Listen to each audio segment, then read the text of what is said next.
Om Shri Ganeshaya Namaha. Om Shri Saraswatyai Namaha.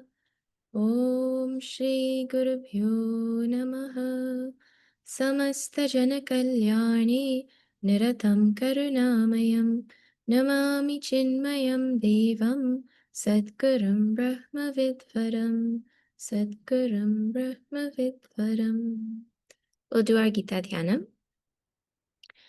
ॐ पार्थाय प्रतिबोधितां भगवता नारायणेन स्वयं व्यासेन ग्रथितां पुराणमुनिना मध्ये महाभारतम् अद्वैतामृतवर्षिणीं भगवतीम् अष्टादशाध्यायिनीम् अम्ब त्वामनुसन्दधामि भगवद्गीते भवद्वेषिणीं नमोऽस्तु ते व्यासविशालबुद्धे फल्लारविन्दायतपत्रनेत्र येन त्वया भारततैलपूर्णः प्रज्वालितो ज्ञानमयप्रदीपः प्रपन्नपारिजाताय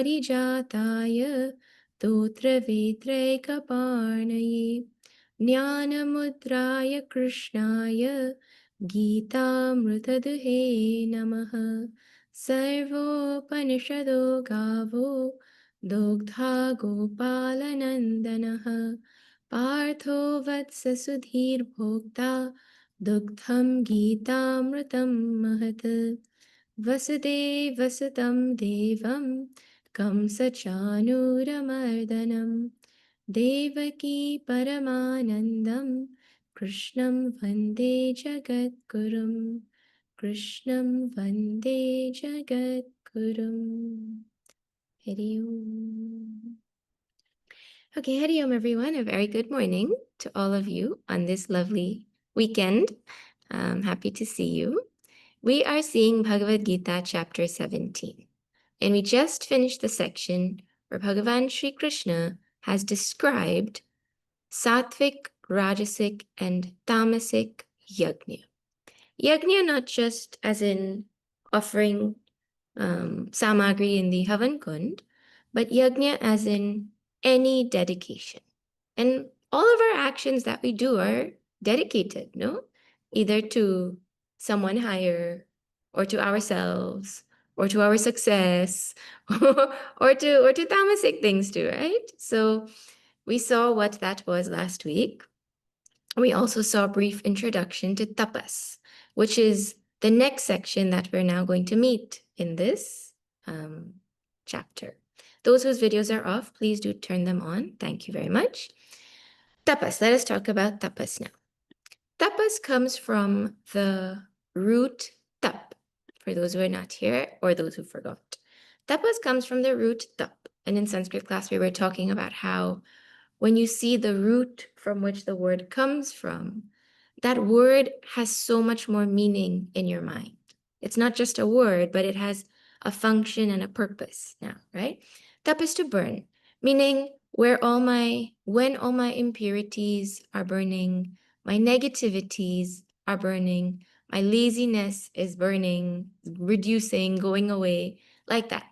With a spiritual goal in mind, whenever I engage in anything that burns or hurts, physically, emotionally, mentally, means it's challenging, but I'm doing it for a good reason. That is the traditional definition of tapas. Guruji is so wonderful with words. Guruji said, well, the opposite of tap is pat. Pat means to fall. So the opposite of to fall is anything that we do to lift ourselves from our fallen state. That would be tapas. So, I think everyone has experienced this where you try to get up from the bed or from the floor sitting cross-legged without your hands because you're holding something and you have to sit up. And then your core muscles are like, wait, we don't exist. And then you can't get up like that, right? And then you struggle and eventually you do it or someone pulls you up or whatever, right? But See, just trying to do that every day is one thing. Okay, every time I sit, I should try and get up like that. But it's another thing to say, okay, you know what? I realize my core is not strong. I'm going to strengthen it so that the next time I can get up. The practice to be able to do that, that practice is what would be called tapas. It's all of the things that we do outside of the final product that prepare us for doing what we have to do. For example, in any game, there's practice and then there's the actual competition. You know, when people go for competitive sports, you wouldn't call the competition, you wouldn't count the hours in the competition part of practice. Practice is separate. Tapas would be considered the practice or the training for the game of life, because life is going to throw our way difficulties. And if we haven't engaged in tapas, we will have no titiksha to bear the things that are going to come to us. So tapas is actually, from another perspective, a training that prepares us for the ups and downs that life is going to bring. So like that, you give thought and see what exactly tapas means. As you go through in the tradition, so many shades of tapas will be there. How it is presented here in Bhagavad Gita is, okay, the traditional translation for tapas will be penance and austerity. That doesn't do much. It doesn't do any justice to the word, right? As in, when you think of the word penance and austerity, you think of somebody standing like that with one leg up, and that's the image that comes to mind, at least in my mind, right? But tapas is not that. Tapas is what Bhagavan Shri Krishna is about to describe. Here he talks about tapas in a much more general sense. A much more general sense, meaning any kind of discipline that we engage in will be tapas. So, and remember, we can't say any good discipline, because he's going to talk about sattvic, rajasic, and tamasic tapas also, right? So you have to see, well, where exactly is Bhagavan going and what exactly is he going to say, right? Remember, all of this is to let us think about our tapas, so it lends insight into our shraddha. That's whole connection is there to the chapter also. Okay, so now let us see. When you start the topic of tapas, you assume Bhagavan is just going to continue his style of sattvic, rajasic, tamasic, but Bhagavan has a different plan here. Before he talks about sattvic, rajasic, and tamasic tapas, he first talks about tapas at the level of our three instruments, meaning from the point at the level of our body, at the level of our speech, and at the level of our mind, we engage in tapas. So what is that tapas of body, speech, and mind? That is what he's going to focus on. And Bhagavan already cleared up that standing on one leg and hanging upside down from a tree and all of that with fire under you, that is not called tapas. That kind of ghora thing is rakshasi swabhav. So that's not what is going to feature here. Don't worry. Huh? Let us chant verse number 14 and see what is tapas of body. Deva Dvija Guru Pragnya. Oh, sorry, let me unmute my chanter. देवद्विजगुरु Pragya Pujanam Shauchamarjavam पूजनं शौचमार्जवम् Brahmacharyam Ahimsa cha ब्रह्मचर्यमहिंसा च Shariram Tapa Uchyate. शारीरं तप उच्यते. Shariram Tapa Uchyate. This is called tapas of the body.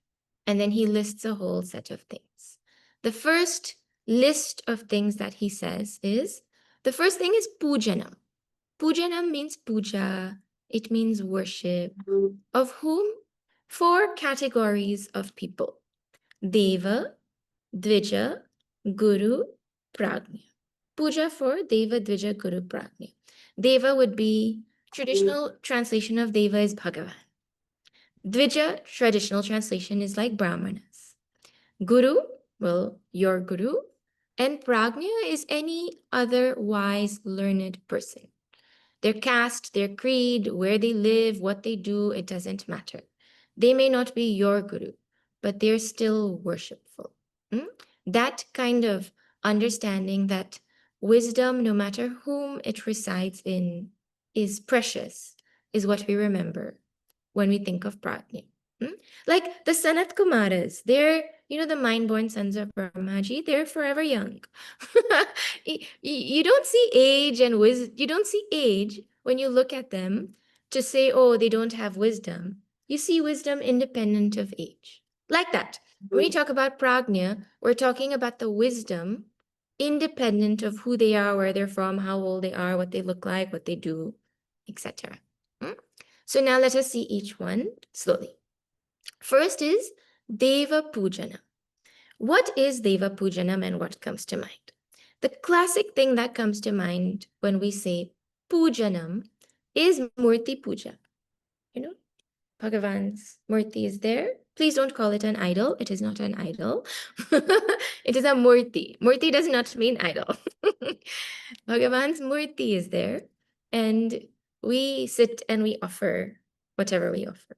Whether we remember or not that Bhagavan is there, we do the actions. Huh? But that is not the only meaning of puja. So let us see the other meaning and then we'll come back to this traditional meaning. Puj means to revere, to respect, to serve. That is the meaning of the root puj, from which puja comes. So that any service that is rendered through our body with great reverence, with great respect, that is called sharira tapas, tapas of the body. So here now, reverence for the devatas will not only be puja for Bhagavan as a murti, but the devas, well, the word deva in Sanatana Dharma, it also means the presiding deities of the phenomenal forces. There's actually no English translation for the word deva, so better not translate it. Like the sun, the moon, the wind, the directions, they all have a presiding deity that is responsible to make sure that those forces of nature are functioning properly in accordance with the laws. Space, air, fire, water, earth, all of them have a presiding deity that makes sure that these forces of nature, which we consider to be inanimate, they are functioning in accordance with laws. There's a presiding being that makes sure they're working properly. So then, with this definition in mind, Deva Pujanam will include having reverence for all of nature, every aspect of nature. So a form of Sharira tapas will be no polluting water, no littering earth, no spewing terrible chemicals into the air, no wasting food, no wasting energy, not leaving lights on, water running, and all of that. So a form of Deva Pujanam is showing respect and reverence by making sure we don't destroy or abuse or take for granted the resources of nature. It's a very interesting thing. And it stems from the understanding that my life depends on these phenomenal forces. And therefore, and they give me so much. And therefore, it is my duty to make sure to take care of nature. Now, you tell me, if everybody had this Hindu mindset, would there be any ecological problems? Actually, the problem is that even Hindus don't have the Hindu mindset. If even Hindus themselves had a Hindu mindset, but you can count the percent of Hindus that there are, that percent less ecological problems will be there. And when other people see it being done, they will also be inspired. But anyways, that's its own topic, right? Deva Pujanam includes reverence for nature. And I wanted to talk about that first because when we talk about Deva Pujanam, traditionally in the sense of puja, the next generation's like, okay, that's not for me, right? So you have to start. I mean, a lot of Balvihar teachers are here. You have to start by talking their language too. You explain the tradition in their lingo, and then you explain it traditionally. So now, Deva Pujanam in the traditional sense. You don't write it off as Deva Pujanam is just this, considering nature. A very important part of our spiritual journey is actual puja for Bhagavan. Because, see, how is it tapas? I mean, you can see how the previous one is tapas. When you're leaving the room and the light is on and the switch is on the other side of the room, you don't say, oh, yeah, it's okay. I have enough money to pay for the electricity. Forget it. The laziness that is there to not want to go the other way and turn off the switch has to be removed for me to say, oh, I'm going to not leave the light on. It's a form of tapas. You don't feel like going, but you do it anyways, like that. Okay, now, what about actual puja for Bhagavan? How is that tapas of body? Well, first, when we're doing puja, there's no room for laziness.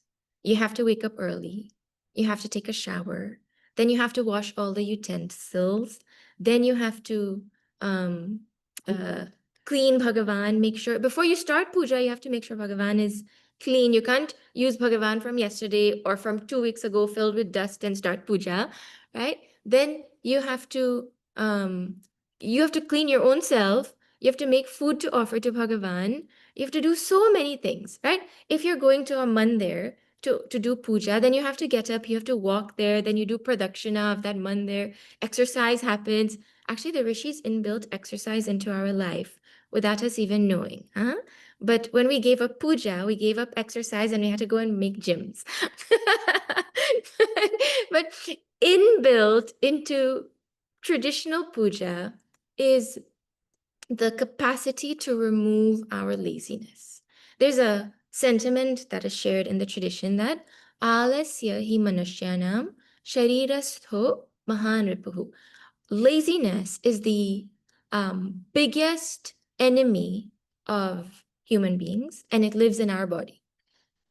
Our biggest enemy is inside us, and that is our laziness.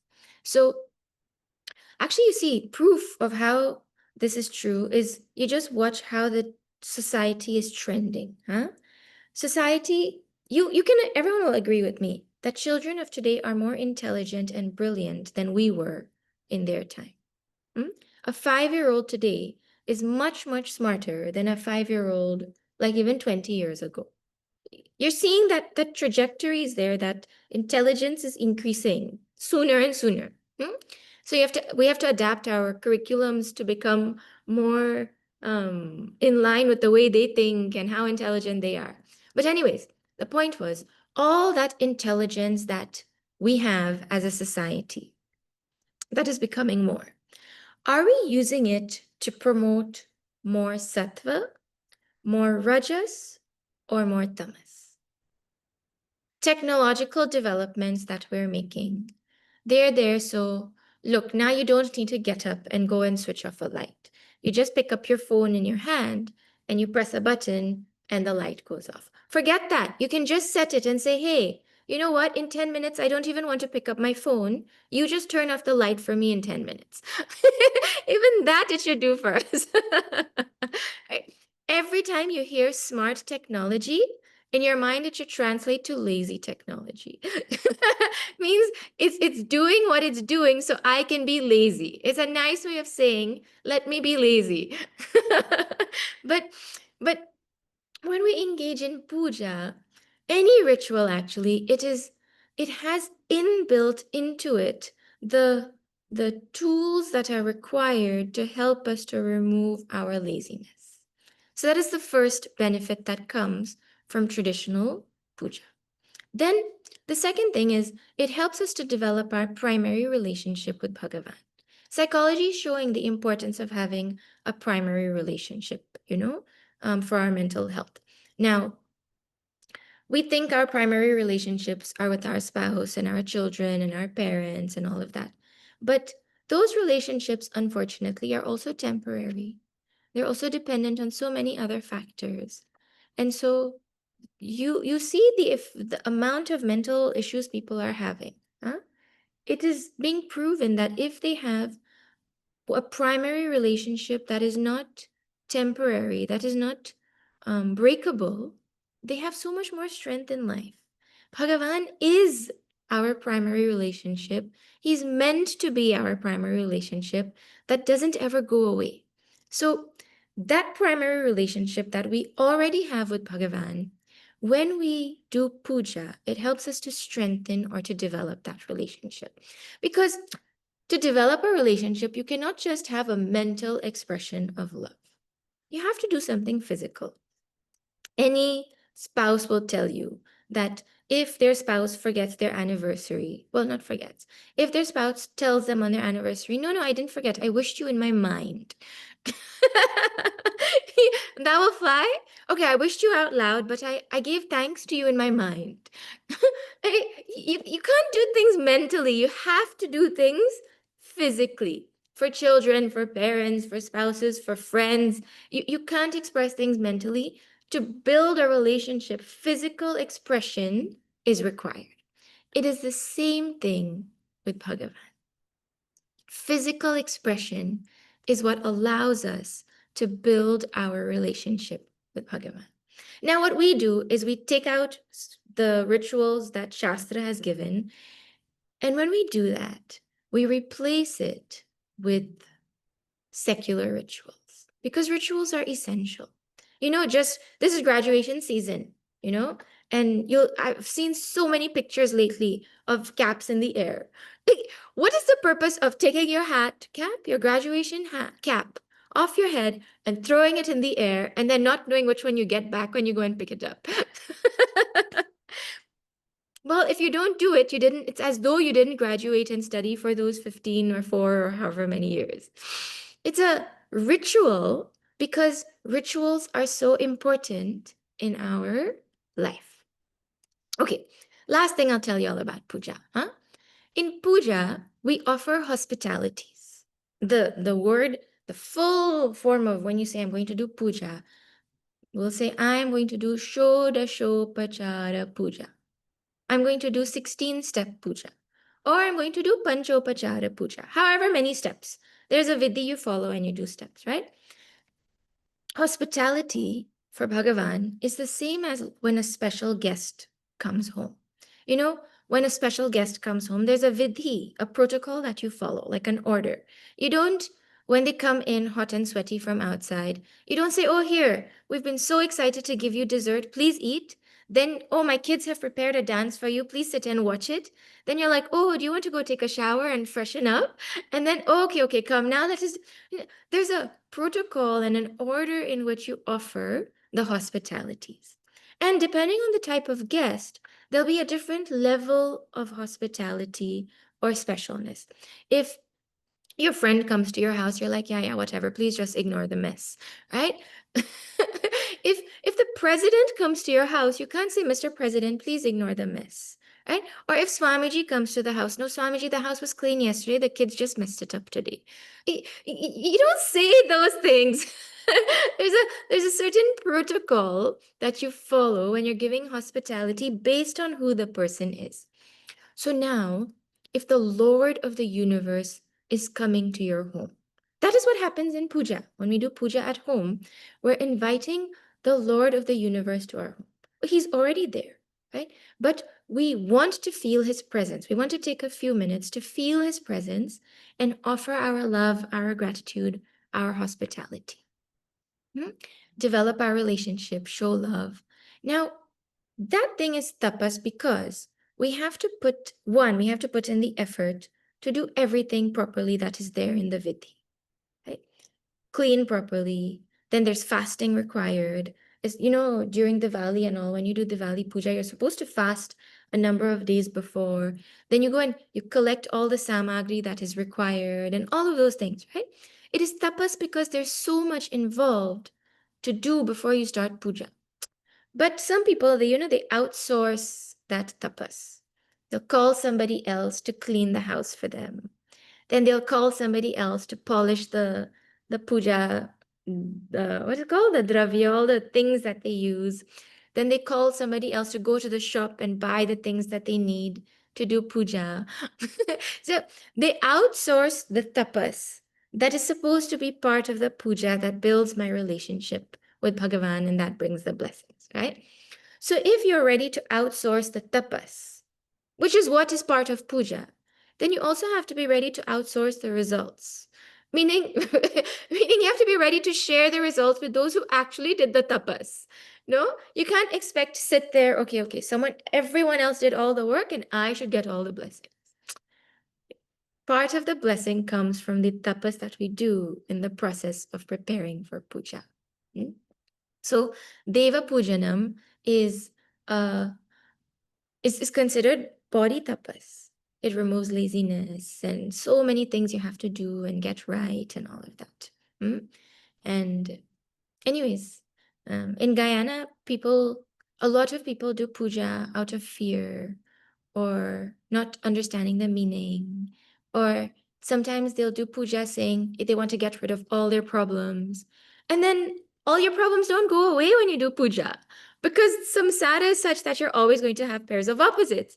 And then they think the puja was ineffective. And then they want to drop the religion. And so many problems come from not understanding. Deva Pujanam is tapas of the body. Huh? You undergo difficulty, hardship, put yourself out to try to build a relationship to express your love for Bhagavan. That is Deva Pujanam, and that is how it is tapas. Okay, next is Dvija Pujanam. Dvija literally means twice born. Dvija, twice, ja, twice born. Literally means twice born. And the word Dvija is used in so many different contexts in Sanskrit. One meaning for the word Dvija is a bird or any reptile because they're born first as an egg and then they're born as the chicken or the whatever that they're born as. Literally, it means twice born. First born as an egg and then second born as whatever they're born. That is a technical meaning of the word. That's one of the literal meanings of the word Dvija. The other meaning of the word Dvija will be same twice born. In every case, it's twice born, right? Twice born in the context of first, I'm born from my mother's womb.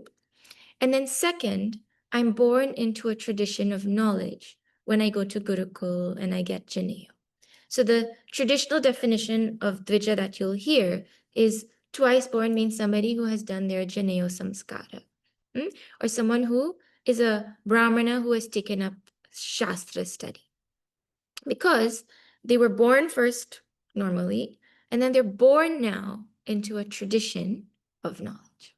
The other meaning of Dvija is somebody who was worldly and has now turned their mind towards divinity.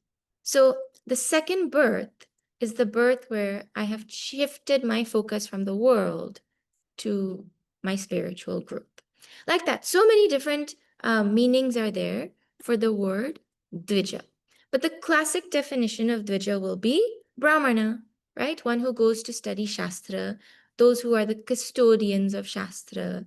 And Pujanam, we are supposed to have great reverence and respect for them because they're the custodians of our scriptures.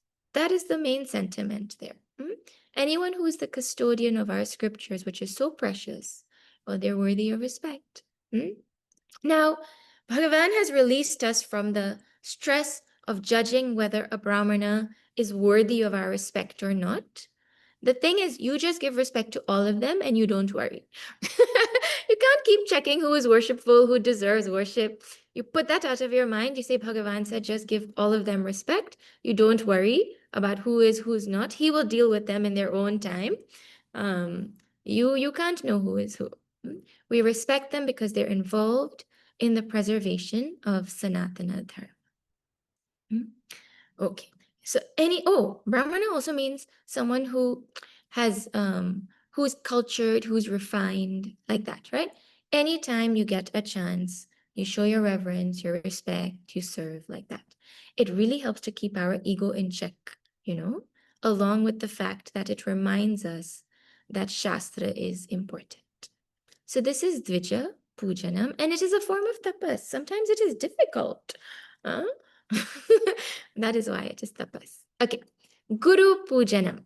Guru Pujanam. We were just talking about this last week in Ramayana class when Bhagavan Rama described Gura Pada Pankaja Seva, the seva to the lotus feet of the Guru as a form of bhakti. Just now we were talking about it in Navada Bhakti. Hmm? Guru is one who dispels the darkness of ignorance. That's like the literal definition of Guru, Gu and Ru. Hmm? Now, ignorance can be of all kinds. So someone who dispels your ignorance of math will be your math teacher. Someone who dispels your ignorance of Wi-Fi will be your Wi-Fi teacher. But here, the word guru is specifically referring to one who dispels our spiritual ignorance. That is who is being referred to. And the guru has the most special place in our tradition. The highest place in our tradition is for guru. Above Bhagavan also is the place of guru in our tradition. Because without guru, Tulsidas Ji says, you cannot cross this ocean of samsara. Guru binu bhavanidhi tarahi na koi. And Guru is Nara Rupa Hari. He is Bhagavan in the form of a human being. Our Guru is literally our personal avatar of Bhagavan.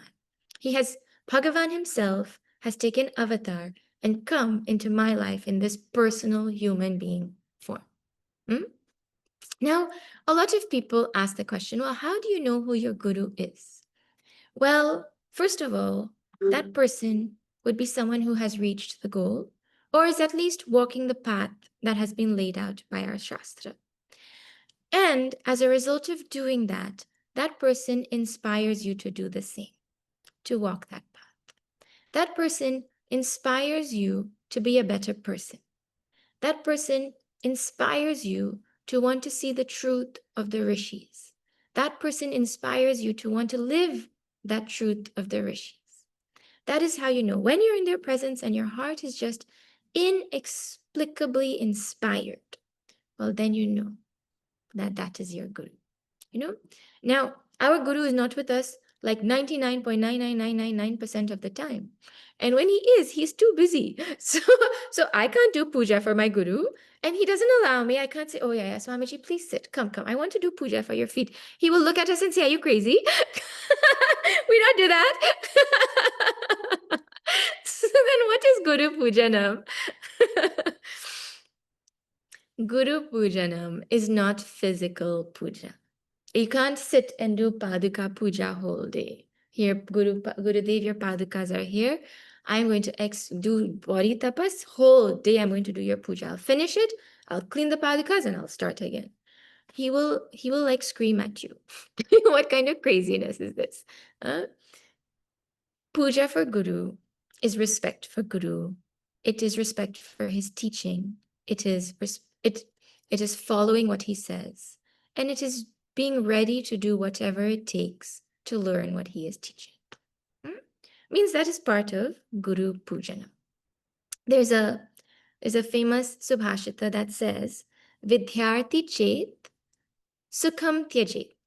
If you want knowledge, you have to give up joy, meaning sense pleasures and all of that temporary joy.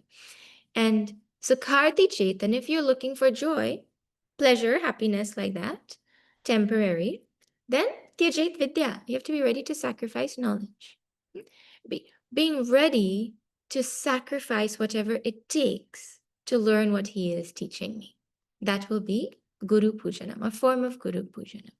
Shishya, actually, the word Shishya, the word disciple, means Shikshate, one who is ready to submit to discipline. So, like that, we think about Guru. And serving our Guru is the most important tapas. You know, in the olden days, a person could not even learn without first serving. They had to go to Gurukul, they had to stay there for many, many years. First, they just had to serve. They couldn't ask any questions, they couldn't learn anything. You stay at the ashram and you serve the Guru. You do whatever is required, you follow whatever instructions he's giving, and you just live like that for some years. Then one day, the Guru will say, okay, you have any questions? and then only your teaching starts. That is actually the traditional way in which this knowledge is given. Huh?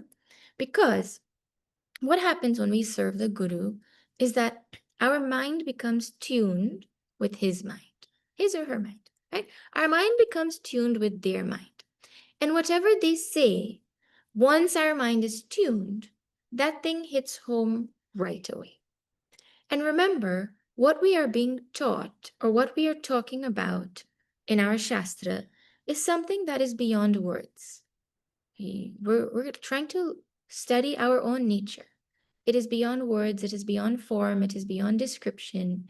So if you're not in tune, the words that he uses cannot indicate what he is trying to say behind those words. That is why Sevanam for Guru is so important. Pujanam for Guru is so important in this tradition. And Shabarima is the best example of how you just have faith in your Guru and you just do what he says, and it brings Bhagavan to your doorstep. Literally, it brings Bhagavan to your doorstep and it gives you Nirguna Mukti. That is the power of having this, doing Guru Pujanam. Guru Pujanam is irreplaceable in our tradition. Huh? Okay, next is Pragnya Pujanam. Pragnya Pujanam is showing respect, reverence for any person who is wise. Our gurus also give so much respect to other learned people. They don't find competition within themselves.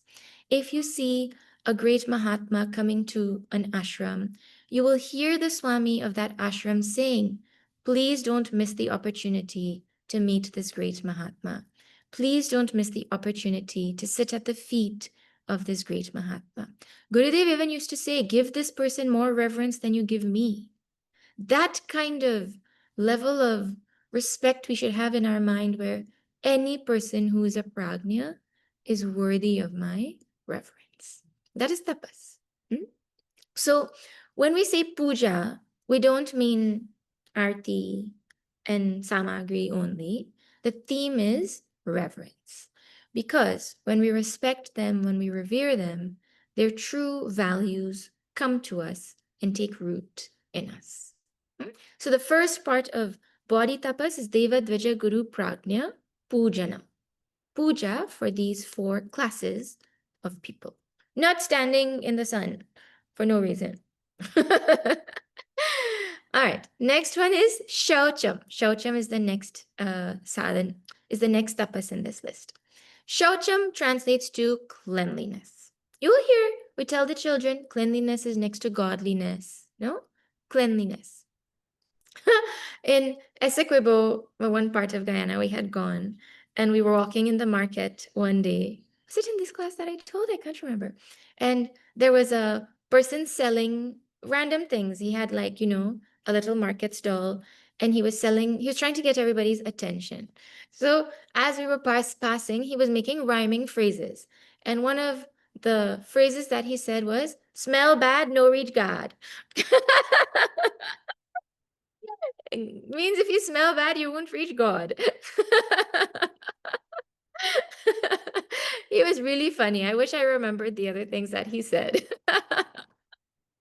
But anyways, taking a bath at 4:30 or 5 in the morning when the water is cold is not something you feel like doing.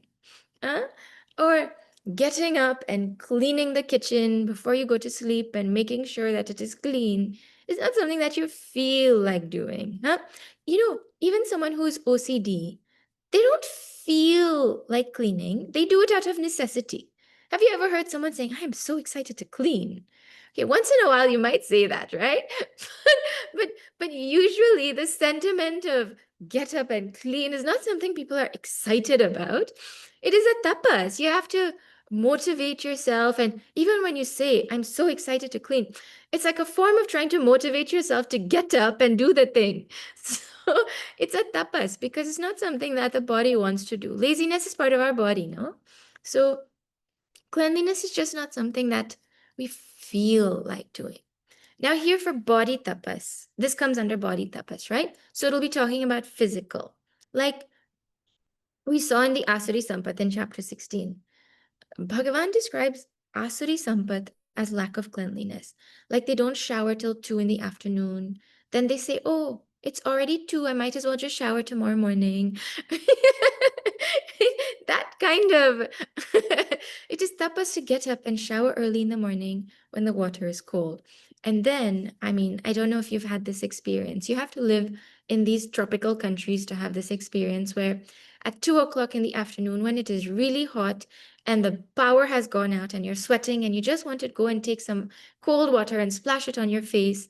And what comes out of the tap is hot water because it collected all the heat of the sun over the day. So there goes your cold water. It's tapas. Right? And then if you live in an ashram or if you're following a spiritual life, you're supposed to shower a second time in the evening also before evening satsang, which is supposed to happen every day. Not that you say, oh, yeah, well, I don't do evening satsang, so I don't need to shower a second time. You know, we're supposed to do satsang morning and evening. It means evening satsang is supposed to be part of our routine. Then Sharira tapas also includes cleanliness of our clothing. There are some people who say, I don't feel like washing my clothes, so I'm just going to keep wearing them until they become so smelly that somebody comments. You know, I knew some people who did not grow up doing laundry for themselves. And so they were not taught also that is important. At least psychologically, it should be there that it's something you ought to know how to do. Right? Well, when they went to university and then they started to work, if you live close enough to home, then people take their laundry to their house and make their parents do it, even at, university age. But what if your parents live in Ghana or in India and you're living in Canada and US? True story. Somebody did not like to do laundry. So every time that they ran out of clothes, they would buy new shirts and new underwears. Every time they ran out of clothes, they would just buy new ones until they had like 40, 50 pairs. And then when it is too much, or when someone comes to visit from the family, then that person has to deal with it. True story, huh? Tapas, tapas. If you want to see tapas of doing laundry, come to our ashram here in Guyana. We have a washing machine. We have a washing machine. But it is called a semi-automatic machine. Do you all know what a semi-automatic machine is? Oh, then I don't need to describe it. Semi-automatic. I learned about it when I came here only. I only know the two options. You wash your clothes yourself or the machine washes it for you. So I'm at option 3. It's still better than washing your clothes yourself, though. All right. Anyways, then surrounding, cleanliness of the surrounding, that is also tapas. Cleanliness, our surrounding reflects the state of our mind. So when our surrounding is messy, it is an indication that our mind is agitated and messy also. And it also works the other way. If our surrounding is clean, it lends order and reduces the agitation of our mind. There's a mutual relationship between the two. So when your teenagers tell you, don't touch my stuff, I know where I have put everything in this mess. That is just laziness. It's a code for I don't want to disturb my laziness. I'm not in the mood to do body tapas. That is all it is. Anyways, you can't be lazy if you have to clean. Huh? So tapas is to get up and do it even when you don't feel like doing it. Please, now cleanliness is not to be mistaken with being OCD. It is one sadhana. It is not your whole life. So you can't live your whole life saying, oh my God, in 5 minutes there's going to be dust here again. Let me go and clean it every 5 minutes. Your whole life, you'll go crazy. So OCD is not the same as shaucham. They're two different things. All right, the next one is arjavam. Arjavam is straightforwardness. Straightforwardness of body? what does straightforwardness of body look like? Like sitting straight? That can't be the meaning. Straightforwardness of body will be means how it will be at tapas is moderation in activity. Meaning, or actually, here's a simple example to understand it. Have you seen people who hold their phone in their hand and then they go on clicking it on and off, on and off, on and off? Press the button, it'll come on, it'll go off. You know what I'm talking about? Or if your phone is not in your hand and a pen is in your hand, then you go on clicking it on and off, on and off. Or you're sitting and then you're shaking your legs like that. Any kind of unnecessary activity is considered lack of arjavam. Arjavam will be tapas, where you control those unnecessary movements of the body. No need to shake your legs. Tell your legs, stop shaking, sit straight. No need to click the pen unnecessarily. Put the pen down and put your hand in your lap or wherever, right? No need to, people sit by the grass. You know when you sit on the grass and people, by the end of half an hour, they have like a nice little heap in front of them? Bored. So just absent-mindedly just pulling grass out for no reason. Now go and put that grass back. Right? That is called arjavam, where we don't do unnecessary movement. We make the deliberate effort to stop that kind of unnecessary activity in our body. And then brahmacharyam. Brahmacharyam, well, the literal definition of brahmacharyam you will find in a lot of places will be celibacy. And that is given for preservation of vitality. Like a brahmachari is supposed to restrict both their physical and mental indulgences. Because our rishis explain that there is an indescribable attraction for the opposite gender that starts at a very young age. And it is not meant to be indulged in at that age. There's a time and a place that you have to wait for.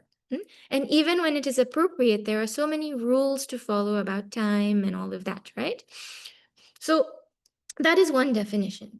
But this Bhagavad Gita is for everybody at all stages of life. So it can't just be for brahmacharis. This word coming here, body tapas, you have to take it, what does it mean for me if I'm not a brahmachari, right?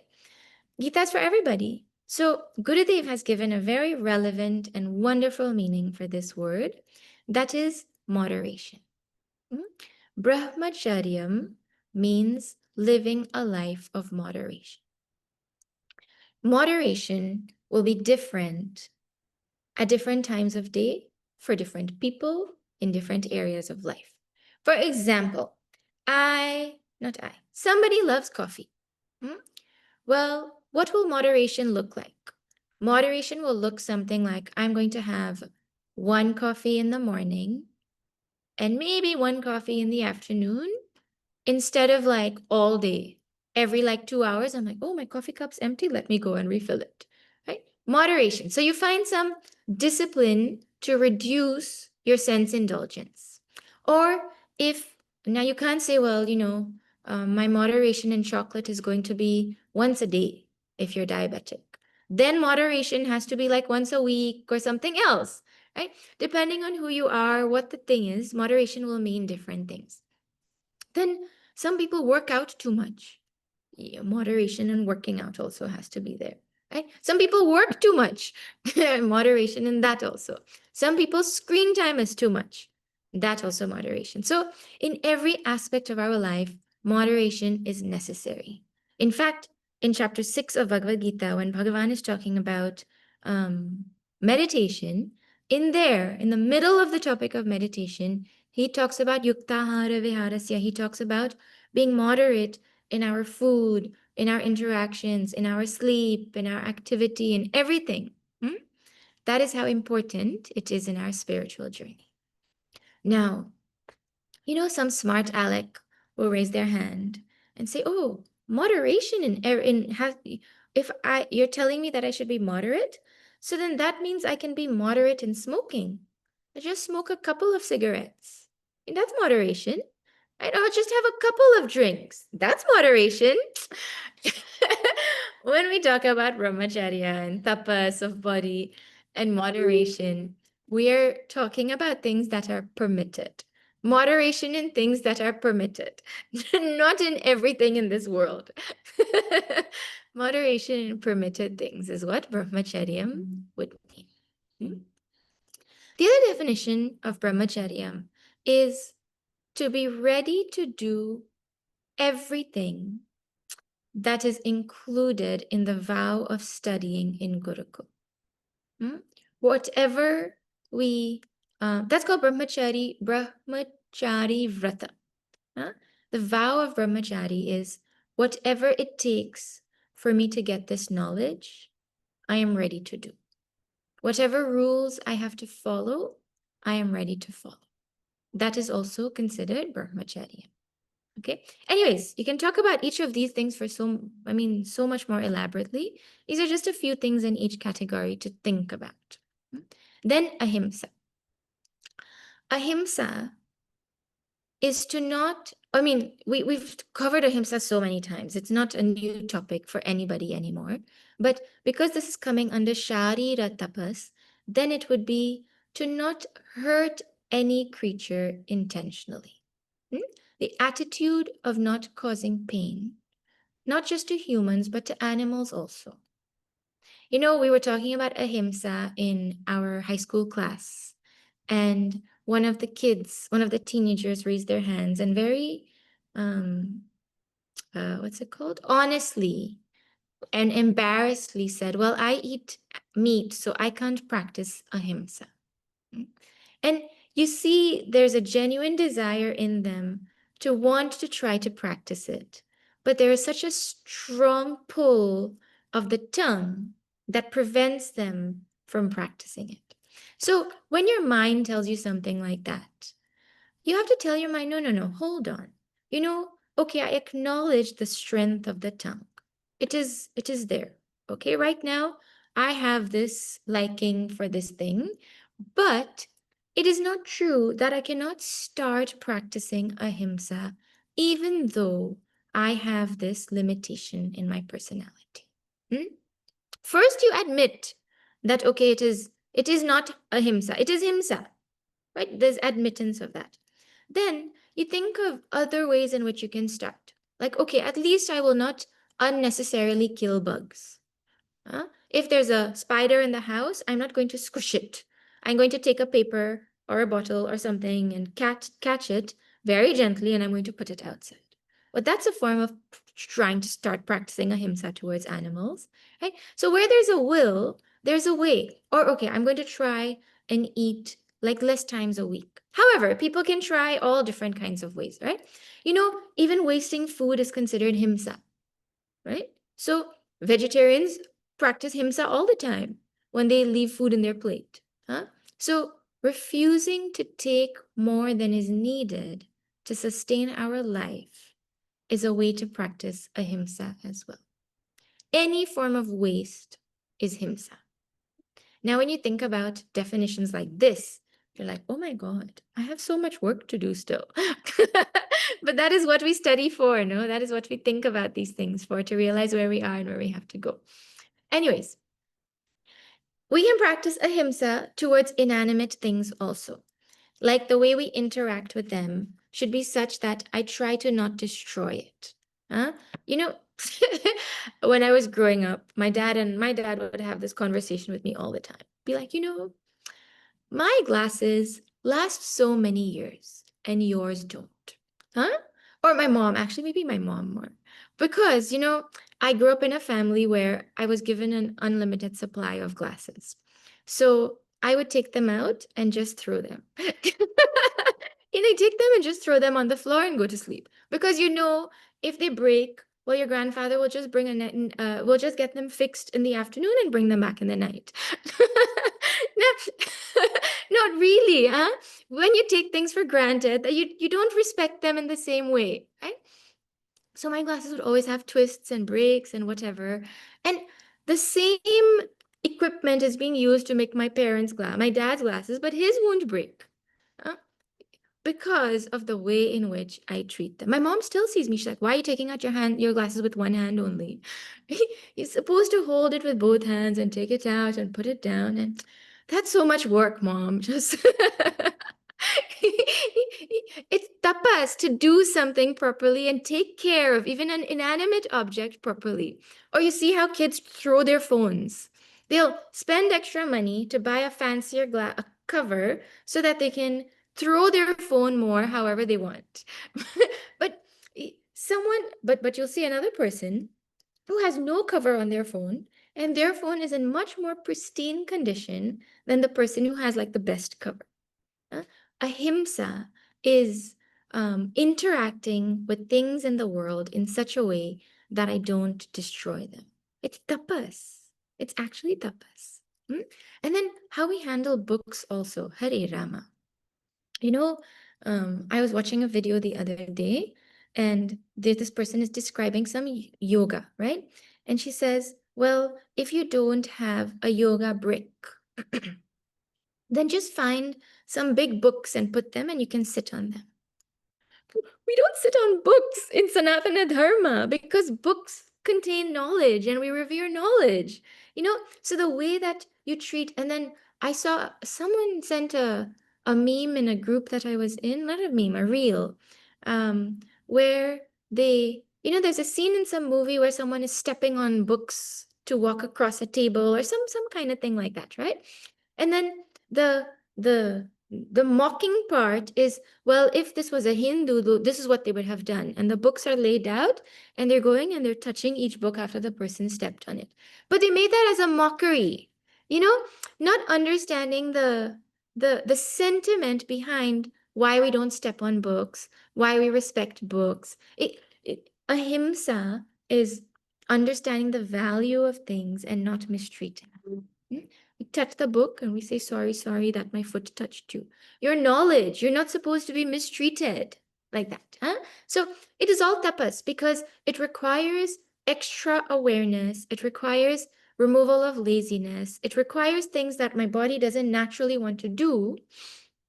And in the process of deliberately doing them, understanding that it is good for me, the impurities of my mind start to get removed. Imagine every time you feel lazy, you tell your mind, get up, and your mind makes your body get up. Will that laziness not eventually go? Like that. That is how it is tapas. Huh?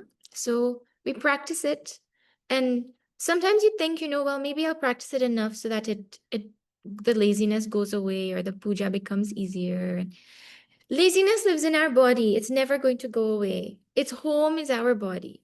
The only way to conquer it is to conquer it through the mind and understand that it is tapas and accept it for what it is. Right? So, like that, Bhagavan gives us thoughts to think about how to practice tapas at the level of our body. Now, I thought we would do at least speech also the next verse, but it looks like we could only finish one in 1 hour.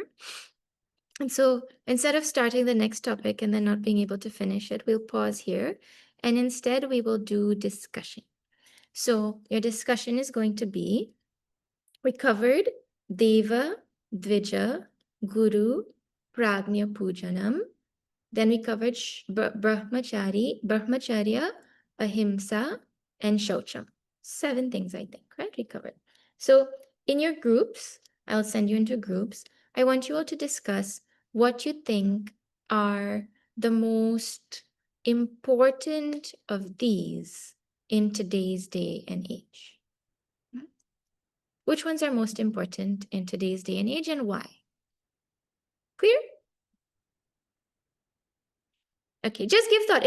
What the purpose of this reflection is to think about the ones that we lack the most, and then to start thinking about how we can start to bring them more into our lives.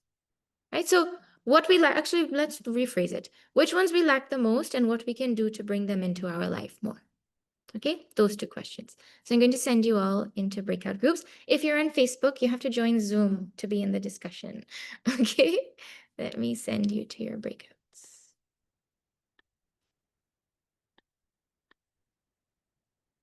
Okay, like 7-8 minutes, or yeah, 7-4, maybe 10 minutes. We'll come back. Yeah, 8 minutes. We'll come back after that. Okay. Everyone, please turn on your videos to participate in the breakout room.